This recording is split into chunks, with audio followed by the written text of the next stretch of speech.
Bienvenidos, soy Luis Bautista y a continuación les presentaré el trabajo sobre efecto de cepas no patogénicas de Fusarium oxysporum Ascomycota nectariaceae en plántulas de tomate, pepino y cebolla. La ingeniero Liliana Granados es coautora del presente trabajo. A manera de introducción debemos señalar que el hongo Fusarium es de distribución mundial y tiene gran importancia económica, ya que muchas especies causan serias y devastadoras enfermedades en plantas cultivadas. Dentro de Fusarium, una de las especies más ampliamente conocidas es Fusarium oxysporum, que presenta cepas saprófitas o cepas patogénicas especializadas denominadas formas especiales, de acuerdo a la planta hospedante u hospedantes relacionados que afecta. Por ejemplo, en la lámina podemos observar la forma especial cubense de Fusarium oxysporum que causa el mal de Panamá de las musáceas. Igualmente es importante mencionar que dentro de Fusarium oxysporum, la literatura señala la presencia de cepas que se asocian con las plantas sin causar ninguna infección ni ninguna enfermedad visible. Por lo tanto, las cepas de Fusarium oxysporum pueden dividirse de acuerdo a su interacción o a su forma de interactuar con las plantas en cepas no patógenas y cepas patógenas. La literatura señala que las cepas no patogénicas pueden proteger a las plantas contra las cepas patogénicas.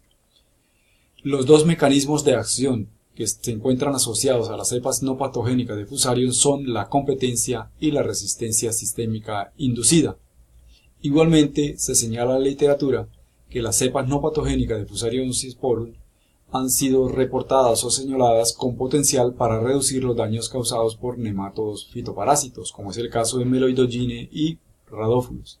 También, las cepas de Fusarium oxysporum no patogénicas son reportadas como agentes promotores del crecimiento. Ante estos antecedentes, en el siguiente trabajo se propuso como objetivo evaluar el efecto de dos cepas no patogénicas de Fusarium oxysporum en el desarrollo de plántulas de tomate, pepino y cebolla en condiciones de casa de cultivo. En referencia a los métodos, debemos señalar que los bioensayos se realizaron en el Laboratorio de Control Microbiológico de la Universidad Nacional Experimental del Táchira. Se usaron semillas certificadas de tomate, pepino y cebolla. Las cepas de Fusarium oxysporum no patogénicas evaluadas correspondieron a una cepa C1, originalmente obtenida de plantas sanas de papa provenientes del Cobre, municipio José María Vargas del estado Táchira.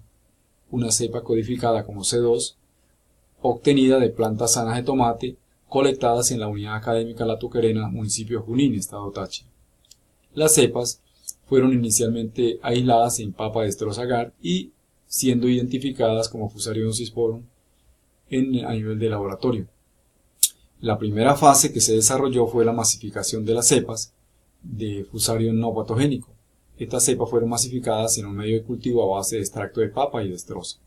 La primera prueba que se realizó fue una prueba de patogenicidad. Para ello, en sustrato comercial esterilizado se produjeron plántulas de aproximadamente 25 días de edad, a las cuales se extrajeron, se le realizaron heridas a nivel de las raíces para facilitar la penetración del hongo.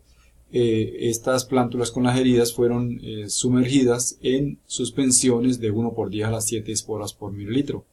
En el caso de las plantas testigo, las raíces con heridas fueron sumergidas en agua destilada estéril. Estas plantas se mantuvieron posteriormente en condiciones de laboratorio y se evaluó el efecto sintomático sobre las mismas. Igualmente, en una segunda prueba se evaluó el efecto sobre la germinación de las semillas. Para ello, semillas de cada una de las especies en evaluación fueron sumergidas por 1 hora en suspensiones de 1 por 10 a las 7 esporas por mililitro de las cepas. Posteriormente, las semillas fueron extraídas y colocadas en bandejas de aluminio con papel toallín humedecido y se incubaron en condiciones de laboratorio por 8 días. Se utilizaron 20 semillas por repetición, con 3 repeticiones por cultivo y cepa, en un diseño completamente al azar. Posteriormente se determinó el porcentaje de germinación y se midió a los 5 días la longitud de la radícula. En el tercer ensayo se evaluó el efecto de las cepas sobre las variables de crecimiento de las plántulas. Para ello, en bandejas plásticas de 50 celdas con sustrato comercial esterilizado se realizó la siembra. En cada celda se aplicaron 30 mililitros de una suspensión de las cepas de 1 por 10 a las 7 esporas por mililitro. En el caso de los testigos se aplicaron 30 mililitros de agua destilada estéril. Los tratamientos correspondieron a las 2 cepas de los 3 cultivos más los correspondientes testigos en arreglos completamente al azar. Se realizaron 3 repeticiones por tratamiento y cada repetición consistió en 5 plantas. A los 45 días se realizaron medidas de las variables como son altura de plántulas, longitud de la raíz principal, número de hojas, a diámetro de tallo, materia seca aérea y radical. Para determinar la materia seca, aérea y radical, las plántulas fueron colocadas por 72 horas en estufa a 70 grados centígrados. Una vez obtenidos los datos, se procedió a hacer análisis de la varianza y pruebas de media, y para ello se utilizó el programa estadístico Infostack. Los resultados, en referencia a los resultados, debemos señalar que en las pruebas de patogenicidad, las cepas no causaron ningún síntoma ni morfológico ni histológico en las plantas donde se inocularon. Al evaluar la colonización radical de las cepas, encontramos que las dos cepas, tanto C1 como C2, colonizaron las plantas en evaluación. 50% de colonización radical en plántulas de pepino por la cepa C1, 70% en tomate y 66,7% en cebolla, mientras que la cepa C2, 56,7% en pepino, 30% en tomate y 63,3% en cebolla, lo cual indica que las cepas colonizaron las raíces, pero no causaron ningún tipo de infección, ningún tipo de anomalía o enfermedad en las plantas. La literatura señala que las cepas que no inducen síntomas de marchitez o pudrición de plántulas son consideradas como no patogénicas. Respecto al efecto sobre la germinación de las semillas, todas las semillas germinaron adecuadamente en los 3 cultivos, el porcentaje de germinación varió entre 95 a 100% y no se observó ningún efecto negativo sobre la germinación de las semillas. Cuando se midió la longitud de la radícula, observamos acá en este gráfico los resultados. Podemos observar que en el pepino, la cepa C1 y la cepa C2 tuvieron un comportamiento similar con respecto al testigo en relación a la longitud promedio de la radícula. Sin embargo, las cepas C1 y C2 tendieron a tener una mayor radícula. En el caso del tomate, las cepas, tanto las cepas C2 como las cepas C1 tuvieron una mayor radícula comparada con el tratamiento testigo. En el caso de la cebolla, igualmente la cepa C2 produjo una mayor radícula, lo cual quiere decir que a los 5 días ya se manifiesta un efecto positivo por la interacción de las cepas no patogénicas en la raíz de las plantas. Respecto al efecto sobre la variable de crecimiento, debemos señalar que en referencia a la altura del tallo, podemos ver que en el caso del pepino no hay estadísticamente diferencia respecto a la altura de las plántulas. En el caso del tomate, se encontró que la cepa C1 produjo la mayor altura con respecto al testigo, y en el caso de la cebolla, tanto la cepa C1 como C2 tuvieron mayor altura comparada con el testigo.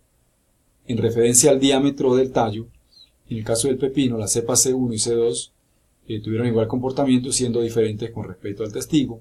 En el caso del tomate, no se presentaron diferencias estadísticas importantes en cuanto al diámetro del tallo, y en respecto a la cebolla, las cepas C1 y C2 indujeron mayor desarrollo de tallo con respecto al testigo. En cuanto a la longitud de la raíz, en el pepino no hubo diferencias estadísticamente significativas. En el caso del tomate, la cepa C1 tuvo mejor comportamiento, y en el caso de la cebolla, las dos cepas presentaron mayor longitud de raíz con respecto al testigo. Y en cuanto al número de hojas, tanto en pepino como tomate y cebolla, la cepa C2 tuvo el mayor desarrollo en cuanto a hojas. En relación a peso seco de raíz, podemos observar que en pepino, tanto la cepa C2 obtuvo un comportamiento similar al testigo, mientras que la cepa C1 tuvo menor acumulación de materia seca cuando se comparó con el testigo. En tomate, el tratamiento testigo fue superior tanto a la cepa 1 como a la cepa 2, mientras que en cebolla la cepa 2 tuvo mejor acumulación de materia seca en la raíz. En el caso del peso seco aéreo, en pepino, la cepa C2 tuvo mejor comportamiento, mientras que en tomate el testigo fue superior a la inoculación con las dos cepas en cuanto al peso seco de la raíz. En el caso de la cebolla no se presentaron diferencias en las dos cepas con respecto al testigo. Lo cual nos indica de estos resultados que algunas variables de crecimiento son o están siendo favorecidas por la inoculación de estas cepas. Al respecto, en la literatura se señala que el tratamiento con cepas no patogénicas de Fusarium mejoraron la longitud y el peso de plántulas de raíz, de plántulas de tomate y lechuga. Es un aspecto importante a considerar también es que el hecho de que estas cepas fueron originalmente aisladas de tomate y papa y están mejorando algunas variables de crecimiento en otras especies, como el caso de el pepino y la cebolla. Al respecto, se señala que cepas aisladas de una especie pueden promover el desarrollo de otras especies vegetales. Como conclusiones al presente trabajo, pudiéramos señalar que las plántulas de tomate, pepino y cebolla no mostraron síntomas de enfermedad vascular por Fusarium oxysporum y se desarrollaron normalmente, corroborándose la no patogenicidad de las cepas evaluadas. Las cepas no patogénicas de Fusarium oxysporum no afectaron el proceso de germinación de las semillas y mostraron un efecto positivo sobre la longitud de la radícula del tomate y la cebolla. No se observó ningún efecto negativo sobre las plántulas como respuesta a la inoculación con las cepas no patogénicas de Fusarium oxysporum. Por el contrario, ambas cepas mostraron una tendencia a mejorar los parámetros de crecimiento de las especies evaluadas. En esta lámina presentamos algunas referencias que fueron citadas en esta presentación. Finalmente queremos agradecer por la atención prestada al presente trabajo.